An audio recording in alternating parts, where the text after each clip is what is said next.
एक बार देवर्षि नारद जी वैकुंठ धाम गए। वहां उन्होंने भगवान विष्णु का नमन किया। नारद ने श्री हरि से कहा, प्रभु, पृथ्वी पर अब आपका प्रभाव कम हो रहा है।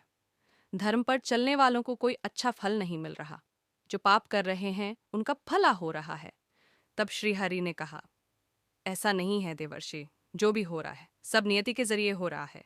नारद बोले, मैं तो देख कर आ रहा हूँ, पापियों को अच्छा फल मिल रहा है और भला करने वाले, धर्म के रास्ते पर चलने वाले लोगों को बुरा फल मिल रहा है। भगवान ने कहा, कोई ऐसी घटना बताओ। नारद ने कहा, अभी मैं एक जंगल से आ रहा हूँ। वहाँ एक गाय दलदल में फंसी हुई थी। कोई उसे बचाने वाला नहीं था। तभी एक चोर उधर से गुजरा। गाय को फंसा हुआ देखकर भी नहीं रुका। वह उस पर पैर रखकर दलदल लांग कर निकल गया। आगे जाकर चोर को सोने की मोहरों से भरी एक थैली मिली।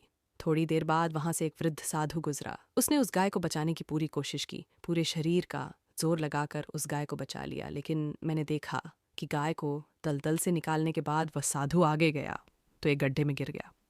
प्रभु, बताइए ये कौन सा न्याय है? नारद जी की बात सुन लेने के बाद प्रभु बोले, यह सही ही हुआ। जो चोर गाय पर पैर रखकर भाग गया था, उसकी किस्मत में तो एक खजाना था, लेकिन उसके इस पाप के कारण उसे केवल कुछ मोहरें ही मिलीं। वहीं उस साधु को गड्ढे में इसलिए गिरना पड़ा क्योंकि उसके भाग्य में मृत्यु लिखी थी, लेकिन गाय को बचाने के कारण उसके पुण्य बढ़ गए और उसकी मृत्यु एक छोटी सी चोट में बदल गई। इंसान के कर्म से उसका भाग्य तय होता है।